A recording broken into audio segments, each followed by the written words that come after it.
नाम में आप सबको सलाम। खुदावंद के कलाम का जो हिस्सा आप लोगों के सामने पढ़ा गया,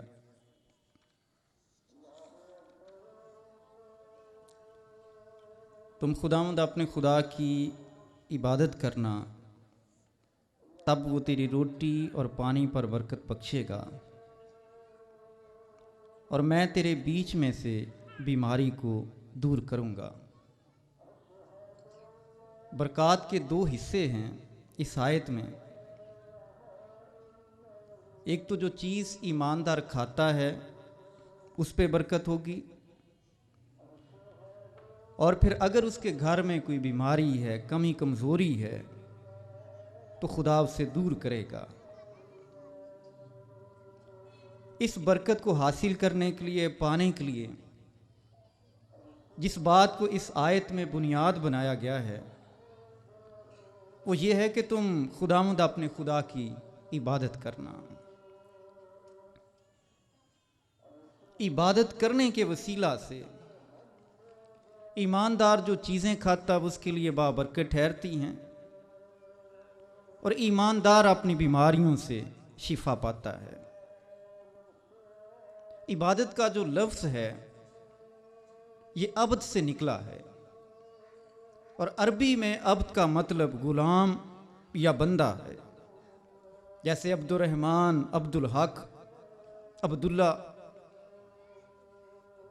जो इबादत करता है वो आबद है, जिसकी इबादत की जाए वो माबूद है। और जो इजहार अकीदत है आबद का खुदा के लिए, वो उसकी इबादत है। गोया इबादत एक ऐसा अमल है जिसमें एक इबादत गुजार, आबद, मोमन, ईमानदार अपने माबूद की, अपने खुदा की अज़मत, अशमत, हशमत और बुजुर्गी का बयान करता है। जब कोई ईमानदार खुदा की इबादत करता है तो वो अपने खुदा ताला की अज़मत का बयान करता है, उसकी बड़ाई का बयान करता है। और बड़ाई बयान करने के लिए, उसकी अज़मत और हशमत बयान करने के लिए लाजिम है कि पहले खुदा ताला का खौफ माना जाए। खौफ के बगैर, अदब व एहतराम के बगैर खुदा की इबादत नहीं हो सकती।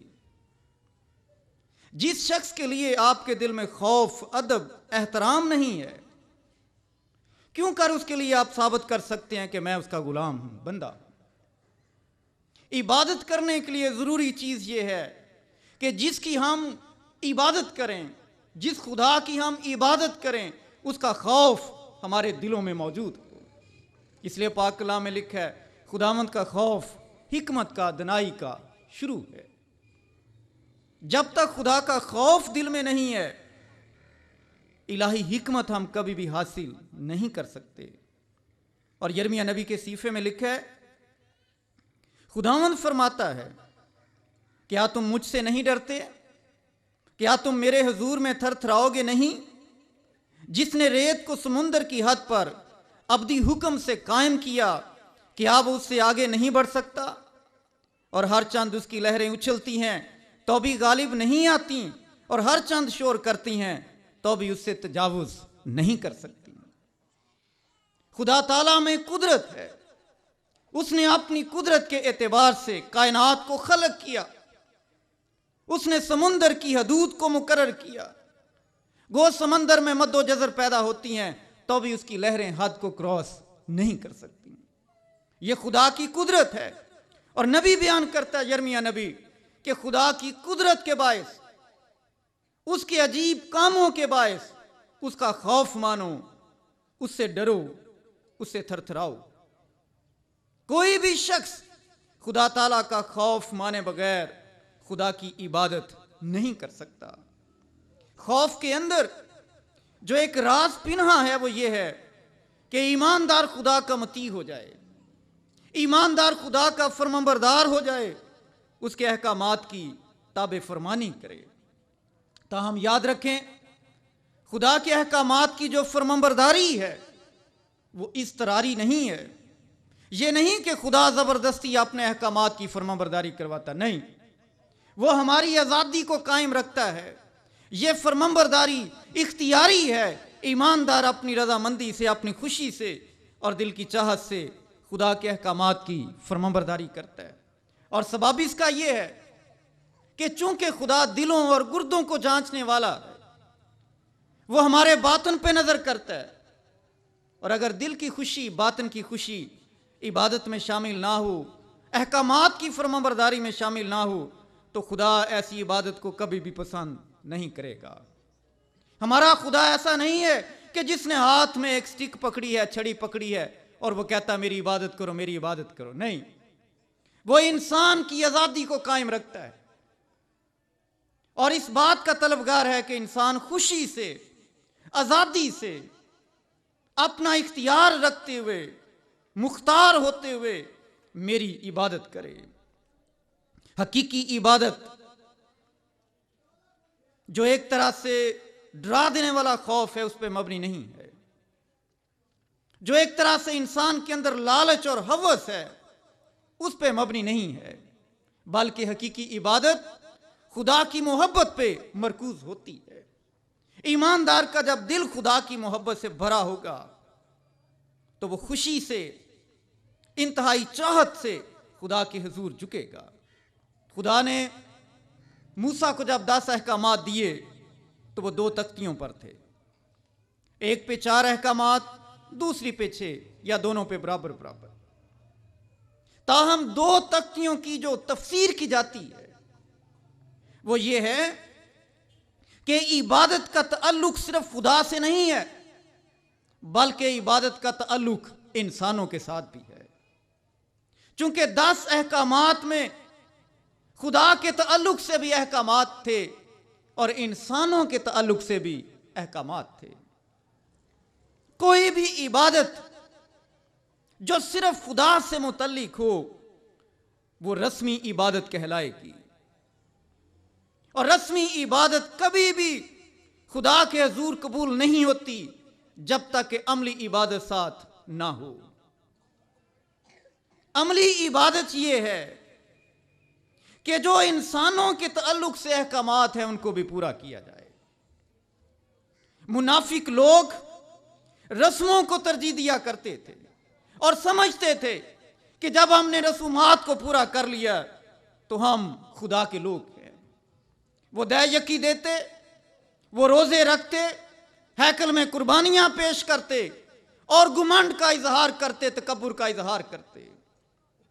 मीका नबी के दौर में भी ऐसी ही इबादत कौम के दरमियान राइज थी। हैकल मौजूद थी, हैकल के अंदर कुर्बानियों का सिलसिला भी जारी था, हैकल के अंदर शाही कहानत भी मौजूद थी, हैकल के अंदर दर्स व तदरीस का काम भी जारी था। तो भी खुदा का नबी मीका कौम से मुखातिब होके कहता, खास तौर पे हाकिमों से, सयून खेत की तरह जोता जाएगा, यरूशलेम खंडर हो जाएगा, इस घर का पहाड़ जंगल की ऊंची जगहों की मानिद होगा। हक ताला की इबादत यरूशलेम के अंदर रस्मी तौर पर मौजूद थी,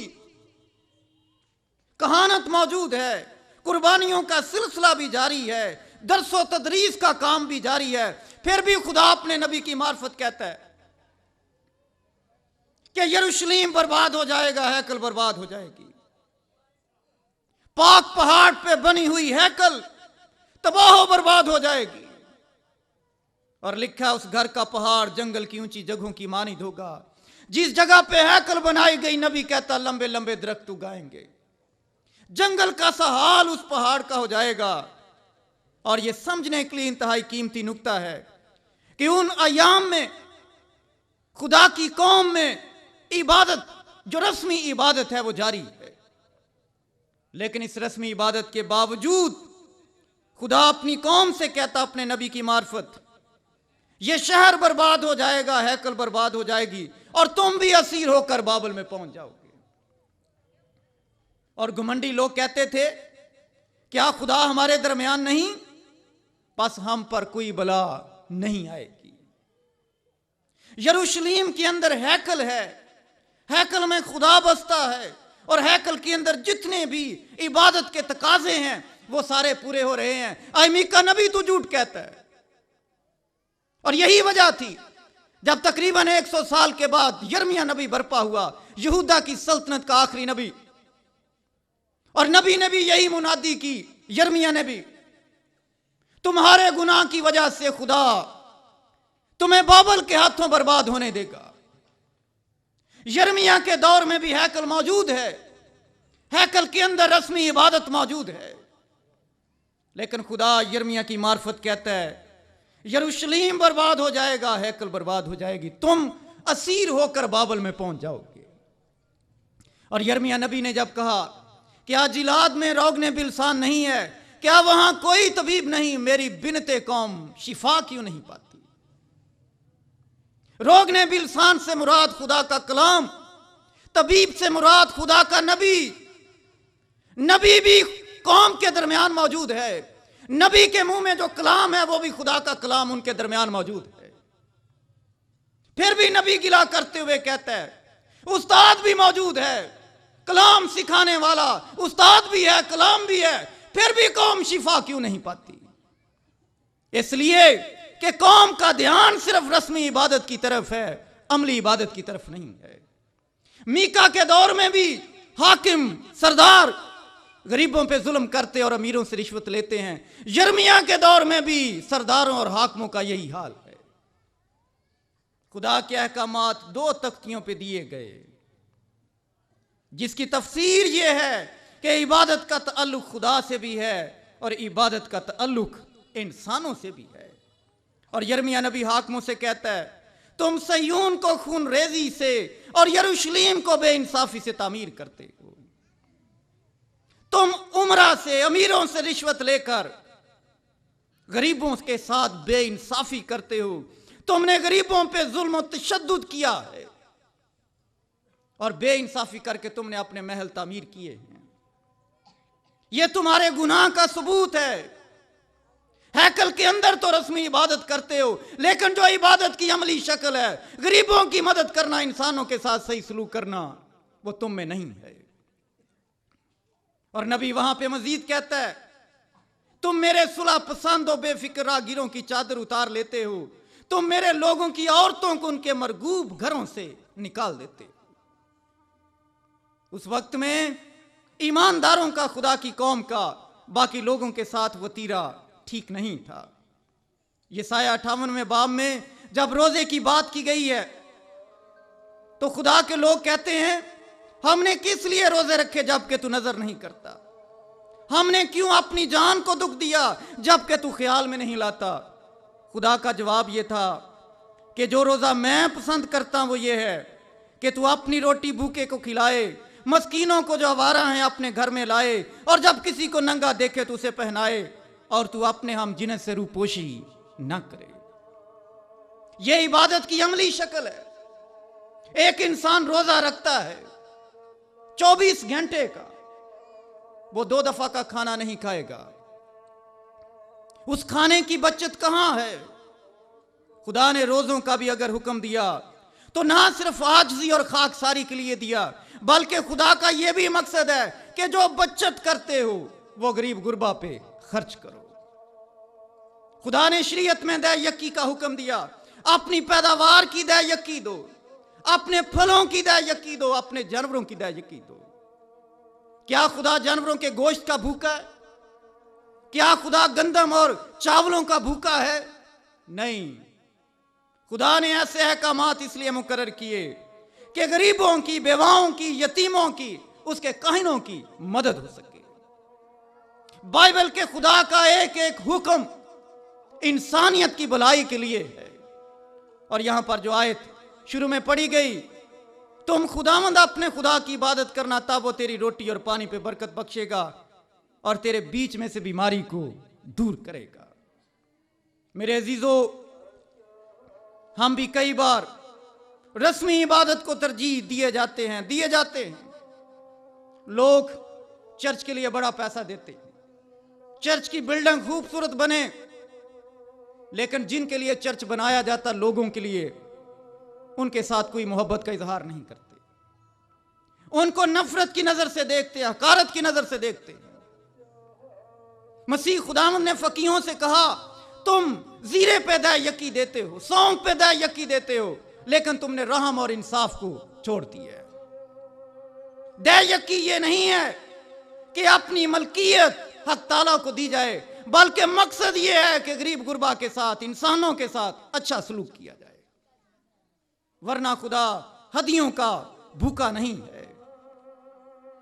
गलतियों के खत में लिखा है, क्योंकि सारी शरीयत पर एक ही बात से पूरा अमल हो जाता है, यानी इससे कि तू अपने पड़ोसी से अपनी मानिद मोहब्बत रख। खुदा की इबादत इसी में है कि इंसान, उसका बंदा, उसका आबद, आबदीन, मोमिनीन इंसानों से मोहब्बत करने वाले बने। 16वें ज़बूर में ज़बूर नवीस कहता है, मैंने खुदावंद से कहा है, तू ही रब है, तेरे सिवा मेरी भलाई नहीं है। जमीन के मुकद्दिस लोग वो बरगुजीदा हैं जिनमें मेरी पूरी खुशनुदी। एक ईमानदार, एक मसीही शख्स ईमानदारों के साथ कुर्बत और रिफाकत रख के खुशी महसूस करता है। और यूहन्ना रसूल पहले खत में कहते हैं, अगर कोई कहे कि मैं खुदावंद से मोहब्बत रखता हूं और अपने भाई से अदावत रखे तो झूठा है, क्योंकि जो अपने भाई से जिसे उसने देखा मोहब्बत नहीं रखता, वो खुदा से जिसे उसने नहीं देखा मोहब्बत नहीं रख सकता। सो खुदा से मोहब्बत का सबूत यह है कि उसके लोगों से मोहब्बत रखी जाए। और अगर लोगों से मोहब्बत नहीं है तो खुदा की रस्मी इबादत कभी भी खुदा को पसंद नहीं आएगी।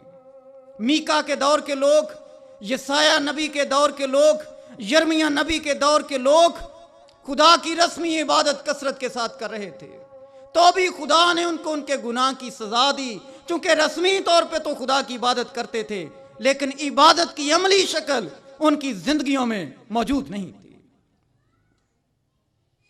खुदा हमें नजर नहीं आता कि उसके साथ इजहार अकीदत करें। जिनके दिलों में खुदा के लिए मोहब्बत थी, वो वहमियात का भी शिकार हुए। खुदा को देखने के लिए उन्होंने बुतों को तराश लिया। किसी ने खुदा को शेर समझा, किसी ने खुदा को आग समझा, और उन बुतों के आगे हदिये नजराने गुजराने। इंसान की नेचर है कि वो अपने माबूद को देखना चाहता है ताकि उसके साथ इजहारे अकीदत कर सके। खुदा नजर नहीं आता, मसीह हमें अब नजर नहीं आता, लेकिन मसीह कहेगा अदालत वाले दिन, अदालत वाले दिन वो ये नहीं कहेगा तुमने मेरी कितनी रस्मी इबादत की। क्या कहेगा? मैं भूखा था, तुमने मुझे खाना ना खिलाया, मैं प्यासा था, तुमने मुझे पानी ना पिलाया, मैं बरहना था, तुमने मुझे लिबास ना पहनाया। अगर किसी बात का तकाजा किया जाएगा तो अमली इबादत का तकाजा किया जाएगा। इंसानों के साथ जो मोहब्बत रखी जाती है उसका तकाजा किया जाएगा। और असूल यह वज़ा किया गया है, अपने पड़ोसी से अपनी मानिद मोहब्बत रख। यह ठीक है, इंसान अपनी जहालत में, अपनी लाइल्मी में कई बार अपनी भी फिक्र नहीं कर पाता, तो भी इंसान की सोचों का मरकज उसकी अपनी जात ही होती है। इसलिए पाक कलाम ने यह असूल वज़ा किया है कि तू अपनी मानिद अपने पड़ोसी से मोहब्बत रख। जो कुछ तू अपने लिए पसंद करता है वही दूसरे के लिए पसंद कर। और तसव्वुफ की दुनिया में यह वली का दर्जा है कि जो इंसान अपने लिए पसंद करे वही दूसरे के लिए करे। अल्लामा इकबाल साहब की बरसी थी, टीवी पे प्रोग्राम लगा हुआ था। जो डॉक्टरों ने बुलाया, उन्होंने अल्लामा इकबाल की एक बात बताई। अल्लामा इकबाल को आम बड़े पसंद थे। अपने नौकर से कहते हैं, जब मेरी पसंद के आम लेके आ, मेरी पसंद के। जब वो लेके आया तो उसे कहने लगे, जा अपने बच्चों के लिए ले जा। जो तुम अपने लिए पसंद करते हो वही दूसरे के लिए करो। ये वली का दर्जा है। और मेरी दानिस्त में अगर तसव्वुफ की बात की जाए तो हर एक मसीही वली के दर्जे पे फाइज है, क्योंकि पाक कलाम में ईमानदार को कहा गया, अपने पड़ोसी से अपनी मानिद मोहब्बत रख। जो कुछ तुम अपने लिए पसंद करते हो वही दूसरे के लिए करो। अगर अपने लिए 1000 रुपए की शर्ट पसंद करते हो तो दूसरे के लिए भी ऐसा ही करो। यह वली का दर्जा है और हर ईमानदार वली के दर्जे पे फायज है, अगरचे कि वो खुदा की बातों से गाफिल ना हो। आज शायर बानी की रस्म है, आप इसमें शरीक होने वाले हैं। इसमें एक बात यह बिल्कुल वाज़ेह है इस रस्म में कि जब हम एक प्याले और एक रोटी में शरीक होते हैं तो हम एक होने का इजहार करते हैं कि हम एक हैं। अब लोग करते क्या हैं? लोग इस शायर बानी में भी शरीक होते हैं और अपनी नफरत, नाराजगी, कदूरत इसको भी कायम रखते हैं। ये इस मुकद्दस रस्म का तमस्खर है। रस्म के वसीला से हम ऐलान करते हैं कि हम एक हैं, और जब अमली तौर पे एक होने का सबूत नहीं देते तो हमारी ये इबादत बेमानी होगी। लोग पांव धोने की रस्म करते हैं जिसमें यह साबित किया गया कि हम एक दूसरे की खिदमत करने वाले हैं। रस्म में पांव धोते हैं, लेकिन कभी अगर कोई आपसे छोटा है तो आप उसको पानी पिलाना पसंद नहीं करेंगे। रस्म के अंदर की जो गर्जो गायत है, आजजी, हलीमी, फिरौतनी, उसको नजरअंदाज किया जाता है। रस्मी इबादत कभी, महज रस्मी इबादत कभी खुदा को पसंद नहीं आएगी। बाइबल के खुदा के सारे अहकामात इंसानों की भलाई के लिए। पाक कलाम में लिखा, तू ताकत से, जान से, दिल से खुदा से मोहब्बत रख, यानी अमल से भी खुदा से मोहब्बत कर, अपने रवैये से भी और अपने बातन से भी। और यही तरीकाकार इंसानों के साथ है। अमल के साथ भी मोहब्बत इंसान से हो, रवैये के साथ भी हो कि गुस्से वाला रवैया जाहिर ना किया जाए, और जहन में भी हो, यानी अपने जहन में उसके लिए जो एक तरह के घटिया ख्यालात हैं वो ना रखे जाएं। सो वादा किया है, तुम खुदावंद अपने खुदा की इबादत करना, तब वो तेरी रोटी और पानी पर बरकत बख्शेगा और मैं तेरे बीच में से बीमारी को दूर करूंगा। सही मानों में खुदा की अमली इबादत करो, बीमारियां खुद ब खुद भाग जाएंगी। और मैंने अपनी शख्सी जिंदगी में भी इस बात को देखा है। कई बार जब हम खुदा के नाम पे नहीं देते, हमें खुद बीमारियां लग जाती हैं और हमारा काफी पैसा खर्च हो जाता है। यह असूल वज़ा किया गया है, खुदा की इबादत कर, खुदा के नाम पे अमली सूरत में दे। जो तू खाएगा उस पे खुदा की बरकत होगी, तुझे लगेगा तेरी सेहत अच्छी रहेगी। और अगर तेरे घर में बीमारी भी होगी तो खुदा तेरी उस मोहब्बत की वजह से उस बीमारी को दूर करेगा, तुझे शिफा देगा। शिफा पाने का तरीका इस आयत में यह दिया गया है कि हक ताला की क्या करो, इबादत करो। महज रस्मी इबादत नहीं बल्कि अमली इबादत। और जब ईमानदार अमली इबादत करेगा तो खुदा जरूर उसकी चीज़ों पे बरकत बख्शेगा। और अगर उसको कोई बीमारी है, कमज़ोरी है, तो खुदा उस बीमारी और कमज़ोरी को दूर करेगा। खुदावंद आपको इस कलाम के वसीला से बड़ी बरकत बख्शे। आमीन।